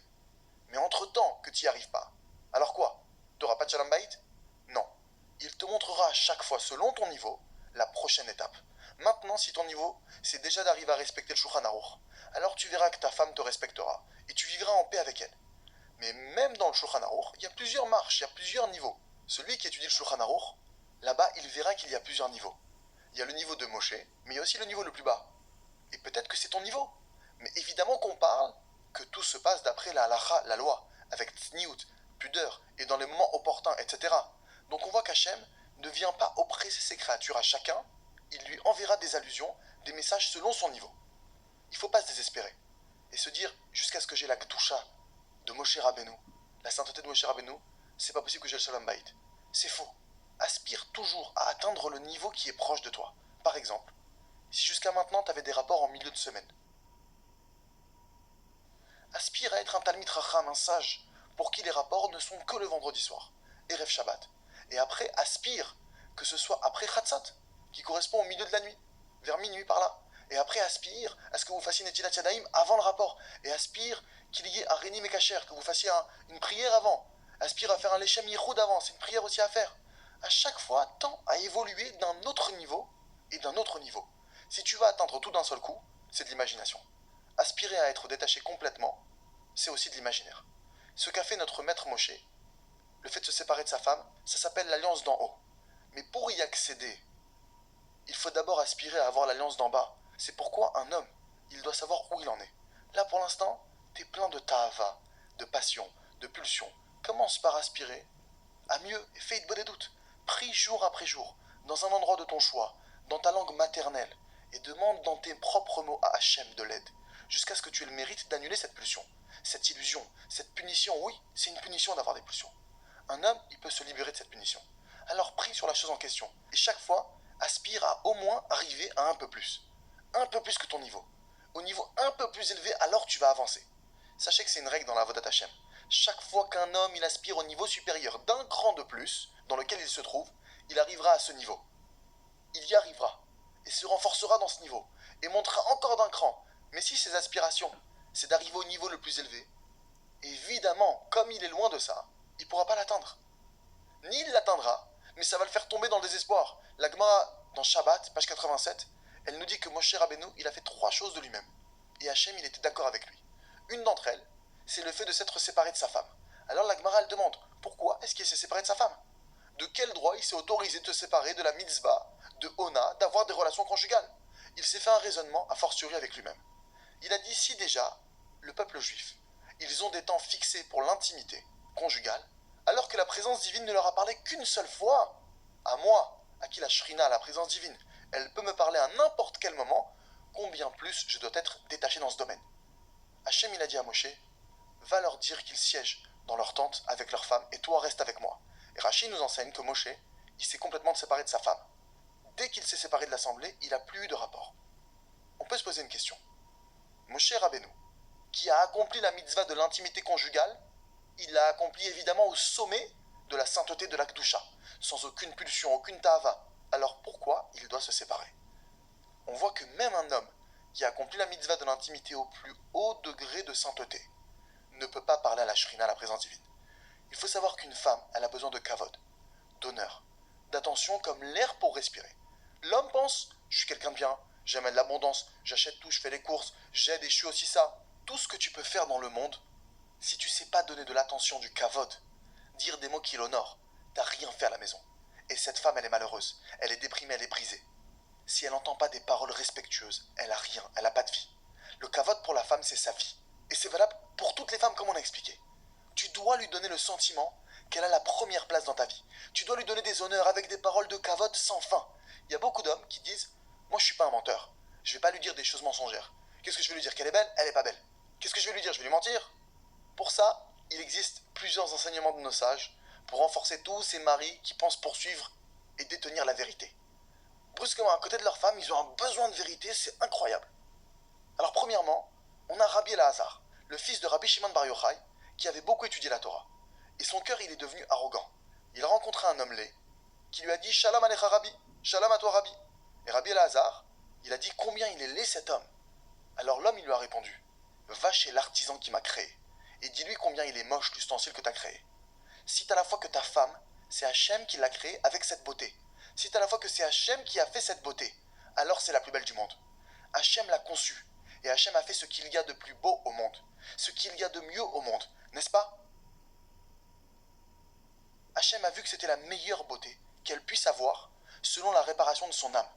Et aussi pour ta réparation à toi puisque c'est ta femme. Alors dis-lui t'es très belle. T'es jolie. Tu dois lui faire voir sa beauté. Elle va te dire peut-être ouais c'est ça. Mais bien sûr. Toi tu vas lui dire t'as pas à discuter avec ça, c'est mon goût. Dis-lui 1000 fois, tu peux dire ce que tu veux, c'est mon goût, moi je te vois comme ça. Vraiment, tu es l'élu de mon cœur. Quelle beauté, quelle douceur. Mais dis-le vraiment sincèrement. Si tu as la foi que c'est Hachem qui l'a créé comme ça, c'est la première chose. Deuxièmement, tu as la foi dans le Talmud, la Gemara, n'est-ce pas? Alors, grâce à Dieu, il y a beaucoup de Gemarot. Dis ces Gemarot. Et en ça, tu vas tout accomplir. En même temps, c'est de l'étude, en même temps, tu lui fais un compliment. Dans le traité Yevamot, c'est écrit tout homme qui n'a pas de femme, il demeure sans joie. Alors maintenant, si tu as la foi, c'est ta femme ta joie. Alors dis-lui t'es ma joie. Dis-lui cette Gemara. Nos maîtres, ils ont employé le mot charouille, qui signifie que c'est seulement si le Shalom Bayit y règne entre eux. Sinon, si les deux y vivent de leur côté, ça revient à être célibataire. Alors quand est-ce que je mérite qu'elle soit ma joie? Quand j'ai le Shalom Bayit. Pas quand on vit comme deux célibataires qui vivent de leur côté. Quand Béhémet, il y a un Shalom Bayit qui règne entre nous, alors l'homme il a la joie. C'est pourquoi il faut travailler sur le Shalom Bayit. Alors que celui qui vit, tel un célibataire, il demeure sans joie. À chaque fois, dis-lui cette Gemara, apprends-la par cœur. Tema simcha, c'est écrit, le célibataire il n'a pas de bracha, il n'a pas de bénédiction, tema bracha. Toute la bénédiction dépend d'elle. Il n'a pas de bien un homme tout seul. Tout le bien que j'ai dans ce monde, c'est grâce à toi, t'es mon bien. La Gemara elle le dit non? Alors dis-lui. Tu crois en la Gemara? Alors dis-lui. Dis-lui toute la Gemara. La Gemara elle dit que sans femme c'est pas un homme. Dis-lui, sans toi je suis même pas un homme. Je vaux rien sans toi. C'est écrit que c'est pas un homme, n'est-ce pas? Je vaux rien. Qui je suis? Je vaux quelque chose sans toi? C'est aussi écrit dans la Gemara Yebamot. Il a dit Rabbi Elazar, un homme sans femme c'est pas un homme. Dis-lui, je suis pas un homme sans toi. On raconte sur Rabbi Chia que sa femme elle le faisait souffrir. Et lui, il lui offrait des friandises, du chocolat, des bonnes choses pour réjouir sa femme. Une fois, il a acheté toutes ces bonnes choses pour elle et il l'a donné à quelqu'un pour qu'il lui apporte. Et un autre rave, il lui a demandé mais elle te fait souffrir et toi tu lui offres des bonnes choses? Alors il a répondu c'est déjà suffisant qu'elle s'occupe de nos enfants. Un homme il doit être reconnaissant. Et Rachi il précise que si déjà des enfants il faut faire attention à ne pas les blesser, bien qu'ils ne vont pas garder rancune, encore plus pour ton ami qui te tiendra rigueur et encore plus pour ta femme, combien il faut la respecter et faire attention à elle. Dans la Gemara Rosh Hashanah, Abaye, il dit la femme, c'est son mari qui la réjouit. D'ici on voit qu'Hachem il a créé la femme de telle sorte que sa joie elle dépend de son mari. Dis-lui qu'elle est belle. Cherche toutes sortes de compliments tout le temps. Quelle belle robe, quelle bonne nourriture, t'as des mains de fée tout le temps. Une des choses les plus importantes à savoir, c'est strictement interdit de rentrer pour ressortir. Un homme il dit à son ami, je rentre puis je ressors. Même s'il rentre à la maison pour aller à un cours de Torah, aïe aïe aïe, c'est une énorme erreur. Ça doit pas arriver. Si tu rentres pour ressortir, c'est dommage pour toi. C'est mieux que t'ailles pas à ton cours. Ça met la femme en colère. Elle t'a attendu toute la journée. Finalement tu rentres. Et même pour un chiour, lui dit mais c'est mon seul cours. Alors rentre une fois pour toutes après ton cours. Si t'as faim, va au resto avant ton cours, mais ne fixe pas ton cours sur le compte de ta femme. C'est pourquoi c'est complètement prohibé de rentrer à la maison pour ressortir. Il n'y a pas de chose qui met la femme plus en pression que ça. Tu peux pas rentrer avec un programme tout fait. Ça met la femme en pression, en colère. Toute la journée je t'ai attendu, et maintenant tu repars, tu rentres que pour manger. Une autre chose des plus importantes à ne pas faire dans le Shalom Bayit, ne compare jamais ta femme à aucune autre femme au monde. Même avec sa propre mère. Même si tu dis que sa mère est mieux, et tu t'imagines qu'elle va pas la jalouser sa mère, même sa mère elle la jalouse. Une femme elle est jalouse même de ses enfants. Si la femme elle sent que tu aimes le rave plus qu'elle, alors elle va te dire va te marier avec ton rave. La femme elle jalouse tout le monde. Elle doit ressentir que l'amour que tu as pour elle, il n'y en a pas de plus élevé. Même d'Hachem elle est jalouse. Si elle pense que tu aimes plus Hachem qu'elle, alors aussi elle le jalousera. Elle veut savoir que tu l'aimes plus que tout. Plus que ton rave, à plus forte raison plus que ta mère. Même plus que sa mère. Et merci Hachem de nous avoir donné une raison à ça. Et quelle raison? À sa mère, t'as pas le droit de la comparer. À plus forte raison avec une autre femme. La femme jalouse tout le monde. Même son rab, elle jalouse. Elle veut ressentir que l'amour que tu lui portes, il est au-dessus de tout. Même sa mère qui est âgée, elle la jalousera. Et elle la haïra. C'est pourquoi un homme, il doit jamais comparer sa femme à aucune autre femme. Une des choses que le mari il a besoin de faire pour la paix, tu dois lui dire, t'es ma priorité dans la vie. Elle doit le ressentir. Si t'as besoin de moi, je laisse tout tomber. Si tu lui donnes ce sentiment de confiance, alors tout de suite, elle reçoit la force nécessaire et tu peux aller à ton cours tranquillement. Pourquoi est-ce que la femme, elle a tant besoin de ce sentiment de confiance? Ce qui se passe le jour du mariage, ça nous montre la situation de toute la vie. Qu'est-ce qui se passe le jour de la roupa? Le futur mari, il vient sous le dénuptial, il donne à la femme de l'argent, une bague, il lui donne une ketouba, l'acte de mariage, avec plein d'engagements. Il lui donne de toutes parts, rien qu'il donne. Et elle est assise et elle reçoit tout. Ça, c'est pour toute la vie. C'est quoi ce phénomène que la femme s'acquiert par de l'argent? Un mari radin, il pourra jamais avoir de shalom bayit. Il n'y a pas de plus mauvais défaut pour un mari qu'être radin. C'est la racine de tous les mauvais traits de caractère. C'est le signe qu'il est vraiment complètement mauvais, cet homme-là. C'est impossible d'avoir le shalom bayit, que Dieu nous en préserve, avec un homme qui a ce problème. C'est pourquoi c'est très important de laisser à la femme la gestion de l'argent. Ça va lui donner confiance. Ça va aussi réduire les disputes. Tu m'as donné, tu m'as pas donné. Au moins elle connaît ce qu'il y a sur les comptes et elle sait ce qui se passe. Tu dois la rassurer. Tout ce que j'ai, je te le donne. S'il manque quelque chose, demande-le-moi et je m'efforcerai de toutes mes forces. Si elle te demande quelque chose, ne lui dis pas j'ai pas. Yaakov Avinu, Rachel, elle lui a demandé des enfants. Il lui a dit, je suis à la place de Dieu, moi. Il a été puni pour ça. Pourquoi tu t'énerves contre elle? Dis-lui, je vais m'efforcer de prier pour toi, ma femme chérie. T'as raison. Je vais faire à partir de maintenant des prières. Je vais prier pour toi très fort. Réconforte-la. T'as raison. Pourquoi tu lui dis, je suis à la place de Dieu, moi? Même s'il lui dit des paroles de Emouna, et qu'il a raison, c'est pas entre nos mains de donner la vie. La parnassa, c'est dans mes mains. Peu importe ce qu'elle te demande. Dis-lui, tu as raison de me demander ça. Je vais faire tout mon possible. Je vais faire Ishtadlout, je vais courir. Donne-lui ce sentiment de confiance. La confiance d'une femme, ça vient de son mari. C'est pourquoi Rabbeinu, il dit que le sentiment que tu lui donnes, qu'elle a la première place, ça lui donne une telle confiance en elle, une telle force, qu'elle peut le laisser encore une fois partir un long moment servir Hachem Yitbarach. Une femme n'a pas de profit de la mitzvah de l'union, de l'acte en lui-même. Elle n'a pas de pulsion. Tout son plaisir, il provient de l'attention que tu lui portes. Donc si l'essentiel manque, t'as manqué l'essentiel. Au contraire, si tu lui donnes pas cette attention dont elle a besoin, l'intimité, ça peut la détruire. Tu dois aller selon son vouloir, lui parler, l'honorer. Qu'est-ce que t'es belle, t'es quelqu'un de génial. Si elle pense que t'es en train d'essayer de la m'adouer, il utilise tous les moyens pour arriver à ses fins. Dis-moi, qu'est-ce qui t'arrive de me dire tout ça? Qu'est-ce qui se passe? Ne lui dis pas que t'as écouté un cours. Dis-lui, j'ai réfléchi. Et je me suis dit quoi? Je peux pas être ingrat et ne pas voir tout le bien que tu fais. J'ai décidé de travailler sur ce domaine, de voir le bien qu'il y a chez toi. Vraiment, j'ai gagné à la loterie. J'ai réfléchi, j'ai fait le point. Qu'est-ce qui m'est arrivé? Dans quel brouillard j'ai vécu jusqu'à aujourd'hui? J'ai pas vu que j'avais la plus belle des lumières du monde. Par conséquent, sois convaincant. L'essentiel de l'attention, de l'apaisement, c'est le kavod. Finalement, s'il se trouve dans la mitzvah de l'union conjugale et que l'essentiel manque, c'est une souffrance pour elle, car elle n'a pas de plaisir de l'acte en lui-même. Un homme qui vient juste pour assouvir ses envies, alors la femme, elle se sent brisée de l'intérieur. Comme si tu lui mentais. Elle se sent mal de sentir qu'on se serve d'elle pour assouvir ses pulsions. Elle a aucune joie de ça. Lui, il pense que sa joie, c'est de rassasier ses envies. C'est comme un animal, Dieu me pardonne. Et elle est dégoûtée de ça. Pour une femme, sa joie principale, elle vient du kavod qu'elle reçoit et des attentions. C'est pourquoi un des principes du Shalom Bayit, c'est Shmirat Enaim, le fait de préserver ses yeux, de vision interdite. Tout le temps qu'un homme y regarde des femmes, il ne pourra jamais aimer sa femme de sa vie. Et aussi sa femme sera toujours en colère contre lui.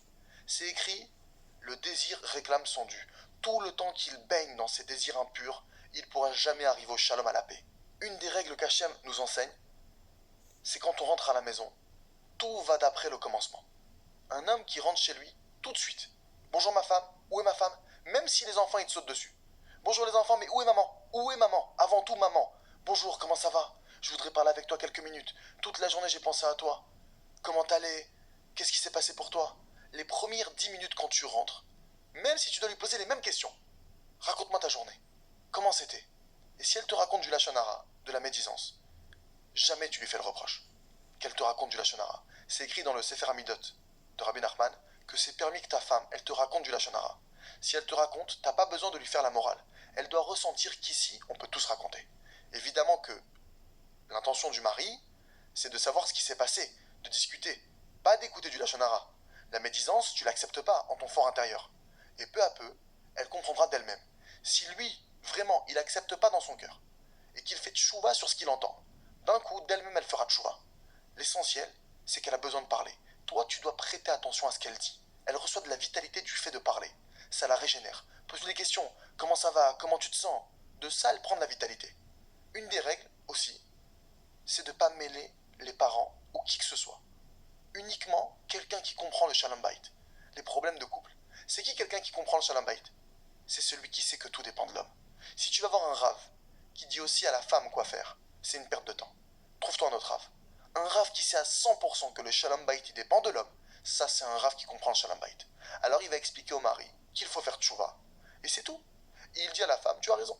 Il n'y a rien besoin de dire à la femme. Il dit au mari, j'ai besoin de te parler en privé. Et il parle au mari. Si le mari il veut écouter, tant mieux. Il y a une histoire d'un homme riche qui était radin et il avait une femme mauvaise, incroyablement mauvaise. Alors il a été voir un rave. Le rave il lui a dit écoute, tu veux te débarrasser de ta femme? Il a dit oui. Alors il y a une Gemara qui enseigne que celui qui fait un vœu et qui n'accomplit pas son vœu, alors sa femme meurt. Alors fais le vœu que tu vas nous offrir un mikvé. Il manque un mikvé dans la ville. Le rave s'est dit on va sauver ce monsieur. Fais le vœu de construire le mikvé pour la ville et tu l'accompliras pas. Il lui a pas dit parce que t'es un radin, tu vas pas l'accomplir. Tu vas pas l'accomplir et ta femme elle va mourir. Ok. Alors il a fait le vœu comme le Rav il a dit. Et le Rav il lui a dit que tu saches que d'après le vœu que tu viens de faire, ta femme dans 2 mois maximum elle est morte. Dans les 2 mois, si t'accomplis pas ton vœu, elle va mourir. Par conséquent, qu'est-ce que tu vas faire pour ces 2 derniers mois? Honore-la pour ces 2 derniers mois à vivre. Honore-la. Ce qu'elle veut, donne-lui. Qu'est-ce qui lui reste? 2 mois? Même 1 mois? Donne-lui du kavod, la pauvre. Donne-lui, gâte-la. Et de toute façon, elle va mourir, tu vas tout garder pour toi. Alors évidemment, qu'il a commencé à l'honorer, comme le Rav lui a dit. Alors elle a commencé à se rapprocher de lui. L'honorer, faire sa volonté, lui faire du bien. Alors il est retourné voir le Rav. Il a dit, je veux pas qu'elle meure, puisqu'elle est devenue une femme magnifique. Alors le Rav lui a dit, si tu veux pas qu'elle meure, tu dois accomplir ton vœu. C'est une histoire qui s'est passée. Et donc le Rav, il a gagné sur tous les plans. Il a eu le mikveh, il a eu le shalom bayit. Mais qu'est-ce qu'on retire de cette histoire? On voit que tout dépend de l'homme. Tout le temps qu'il était radin, sa femme, elle était mauvaise avec lui. Quand il a commencé à lui faire du bien, l'honorer avec des mots gentils, et même lui donner en abondance, alors même elle, elle s'est transformée en bien. Elle est son miroir. Rabbi Eliezer Berland, il a dit chez Eryé, il faut lui faire plaisir continuellement. Et il a dit, prie pour elle qu'elle ait la foi que tu l'aimes. Parce que tant qu'un homme, il n'est pas propre à 100% au niveau du brit, au niveau de l'alliance, alors il ne peut pas vraiment aimer sa femme. Il s'aime que lui-même. Alors en attendant que tu répares ça complètement, prie que Dieu il lui donne des pensées que tu l'aimes. La femme, elle a des pensées comme ça. Elle se dit, il m'aime pas mon mari. Une femme qui pense que son mari, il l'aime pas, elle a un sentiment de mort. Vraiment la pauvre, une femme qui pense que son mari ne l'aime pas, elle peut perdre la raison réellement, ou devenir folle, réellement. Il y a des cas de femmes qui sont devenues folles, ou ça peut la tuer spirituellement. Une femme qui pense comme ça, elle a aucune joie. Dès l'instant où une femme, elle est convaincue que son mari ne l'aime pas, elle devient folle, complètement furieuse, et complètement triste et déprimée. Quand une femme, elle se plaint, alors c'est le signe que ça va pas. Alors qu'est-ce que tu dis, toi? Pourquoi elle se plaint? Je lui fais du bien. Toi, tu lui dis arrête de te plaindre. Tu la rends encore plus sensible. Donne-lui de la gentillesse. Et subitement, tu vas voir que ça va mieux aller. Et elle redevient heureuse. Si elle va pas bien, c'est ton problème. Alors pourquoi tu t'en plains? Il y a une autre chose importante. C'est de ne pas être beaucoup chez soi. Pourquoi? Un mari qui est beaucoup chez lui, ça fait du mal à la femme. Il faut sortir le matin et revenir le soir.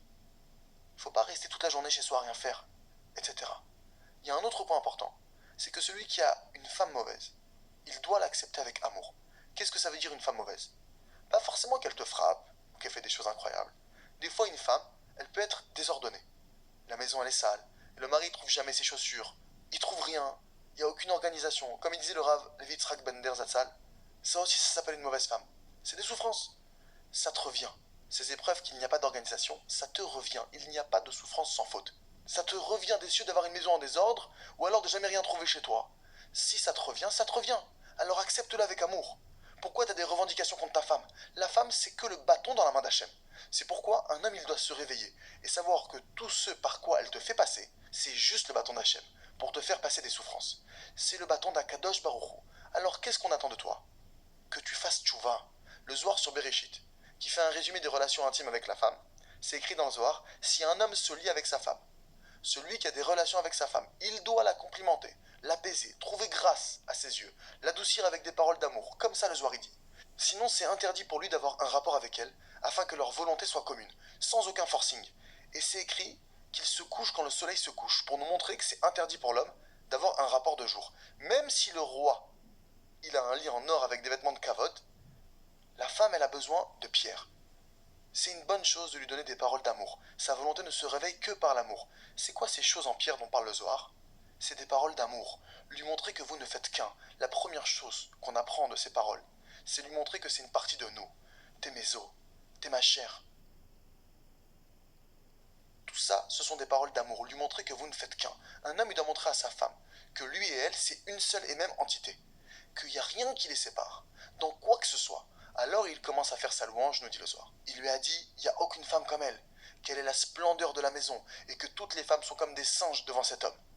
Le Zohar, il nous dit que la première chose qu'on doit dire à sa femme, c'est que toutes les femmes, elles sont comme des singes. Et ça, c'est la perfection dans tout. Tout ça, ce sont des paroles d'amour. On voit que le Zohar, il nous prône de dire à la femme qu'elle est belle, que toutes les femmes sont à mes yeux comme des guenons. C'est le Zohar qui le dit. C'est écrit dans le Sefer Hamidot. À cause de la minutie, le fait d'être pointilleux, en anglais d'être kik, de rien laisser passer, il n'y a pas de shalom, il n'y a pas de paix. Si un homme il est trop sévère, qui regarde chaque détail, il ne pourra jamais avoir le shalom. La Mishnah, elle dit, n'apprends pas celui qui est minutieux. Celui qui est trop pointilleux, il n'arrive pas à apprendre. Il y a un phénomène qu'on voit beaucoup dans notre génération, et beaucoup de gens demandent au Rav Arouche, quand le mari fait tchouva, et qu'il veut faire tchouva à sa femme, il lui demande que faire. Alors si tu veux faire tchouva à ta femme, au bout du compte, ça va la repousser, elle va tout rejeter. Pourquoi une femme elle s'oppose à son mari? Parce que lui, à chaque instant, il lui fait des reproches. Pourquoi tu fais comme ça? Fais comme si. T'es pas normal. T'es une réchaïte, t'es une impie. Ça, c'est d'un côté. Et d'un autre côté, il lui montre qu'il n'a pas besoin d'elle. Qu'il a ses cours de Torah, et il kiffe ses cours. Et alors commence peu à peu à se créer une jalousie sur ses cours de Torah. Une femme, elle est jalouse de tout. Même de sa famille, de sa mère, de tout le monde, même de son rave. Comme on l'a dit, elle commence par se sentir lésée à cause de ses cours de Torah. Et ça va entraîner une guerre. Elle est déjà plus importante à ses yeux. Il a ses cours de Torah, elle l'intéresse plus. Qu'est-ce qu'il doit faire s'il veut lui faire tchouva à cet homme?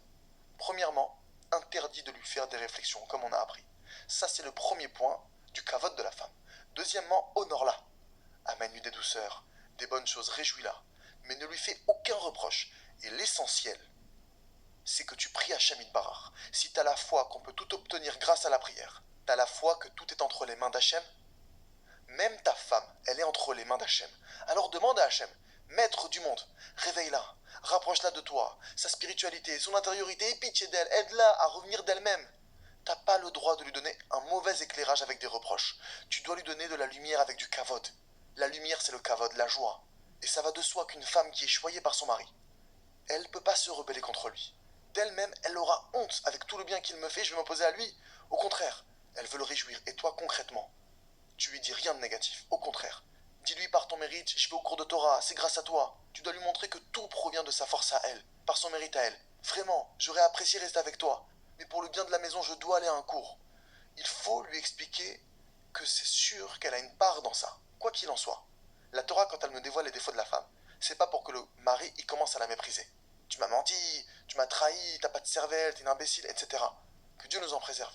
Quand la Torah elle nous dévoile les défauts de la femme, c'est pour que nous connaissions quelle est la nature de la femme, pour savoir comment être en paix avec elle. C'est pas chas v'shalom pour savoir que chez elle, l'intellect il domine pas vraiment, mais plutôt pour nous dire que les sentiments prédominent. On veut pas nous dire qu'elle n'a pas d'intellect. Quand on nous dit que c'est les sentiments qui dominent chez elle, c'est pour nous apprendre, comme c'est écrit dans le Saint Zohar, que l'homme et la femme sont deux opposés. Et alors l'homme, il peut compléter ce qui lui manque. Si les deux, ils avaient été égaux, pourquoi l'un aurait besoin de l'autre? L'un se mettrait face à l'autre comme deux coqs. C'est pourquoi l'un complémente l'autre. Et l'essentiel, c'est de la connaître. Que tu saches que chez elle, c'est le sentiment qui domine et pas l'intellect. Il faut la chérir, l'honorer et savoir que chez elle, tout ce qui touche à l'affectif, c'est très important. Elle a besoin d'écoute. Renseigne-toi sur son mode de fonctionnement. Un de nos maîtres, il enseigne, il dit qu'un homme ne peut pas être bon s'il est seul. Pourquoi? On a une règle. Qu'être quelqu'un de bien, ça veut dire faire du bien. Et plus un homme il fait du bien, alors il devient meilleur plus encore. Un homme il devient bon quand il commence à faire du bien. Par conséquent, c'est une des raisons qui fait qu'un homme ne peut pas réparer, améliorer ses qualités et défauts de manière parfaite tant qu'il n'est pas marié. C'est seulement marié qu'il commence à faire du bien, reconnaît le bien qu'on lui fait, et fait cas de l'autre. C'est écrit dans le livre de Shemot, dans le pasouk, Sherak Kesuta Beonata lo Yigra. Le Ramban il écrit, c'est quoi Ona? C'est l'obligation de satisfaire les besoins de son être qui incombe à l'homme. Comme ça le Ramban il explique. L'obligation de satisfaire les besoins de son être, c'est entre autres ses besoins matériels. Mais l'essentiel c'est de remplir les besoins spirituels, les besoins de son âme. Chez une femme le ménage, c'est quelque chose de profond. L'homme ne peut pas comprendre. Ok, c'est bien pour lui, mais c'est pas transcendant. Il peut vivre sans. Mais pour une femme, c'est quelque chose lié à ses sentiments, c'est-à-dire à son âme.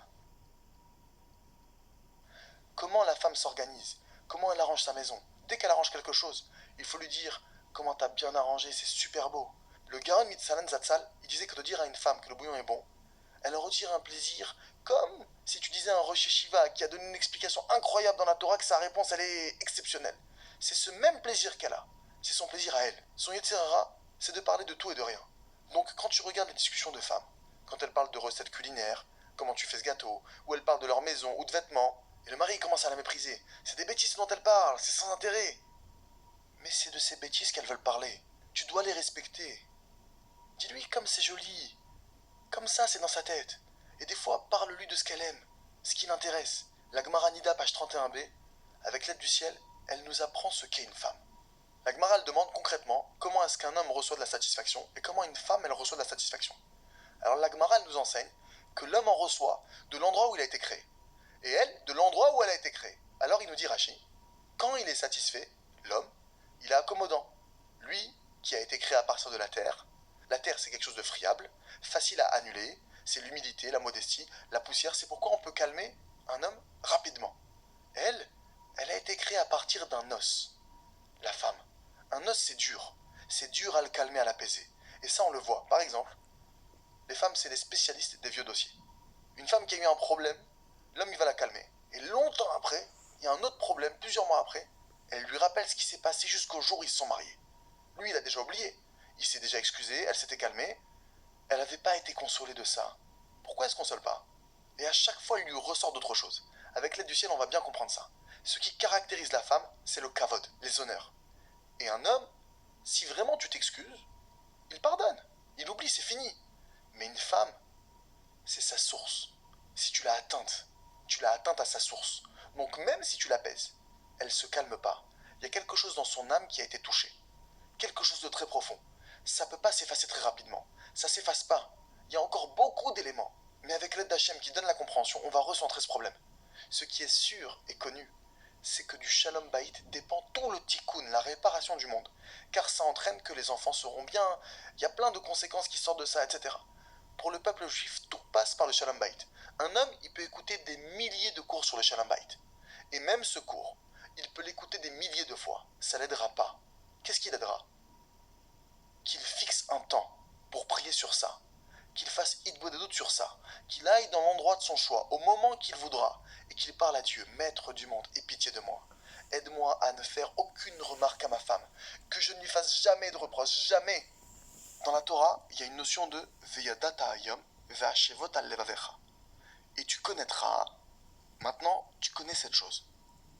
Mais ce que tu as compris aujourd'hui, c'est pour te donner de quoi prier. Tu comprends qu'il ne faut pas lui faire des reproches, qu'il faut l'honorer. Tu as compris que les sujets dont elle parle, le maquillage, la nourriture, les vêtements, etc., c'est ses discussions. Tout a compris. Mais pour vivre tout ça, pour intérioriser et le rentrer dans ton cœur, que c'est sa façon d'être, et qu'Hachem il a fait un monde comme ça, différent du tien. À la maison, qui cuisine pour toi? Qui fait le ménage? C'est elle. T'es bien content que ce soit elle, et pas toi. Donc tout est pour le bien. Chacun il a été créé selon sa fonction. Hachem il l'a placé avec des volontés spécifiques, avec des forces spécifiques. Alors c'est Hachem qui l'a créé ainsi pour qu'elle remplisse et joue son rôle. Sachez que les femmes aussi elles ont des difficultés. Quel est l'homme qui s'occupe de quelque chose chez lui? C'est dur la gestion de la maison. C'est pourquoi véritablement nos maîtres nous ont enseigné. C'est quoi cette notion de avodat parer? Le fait que nos pères, quand ils étaient en Égypte, ils ont fait des travaux forcés. On a donné aux hommes des travaux de femmes et aux femmes des travaux d'hommes. C'est quoi forcer? Qu'est-ce qu'il y avait de si dur là-dedans?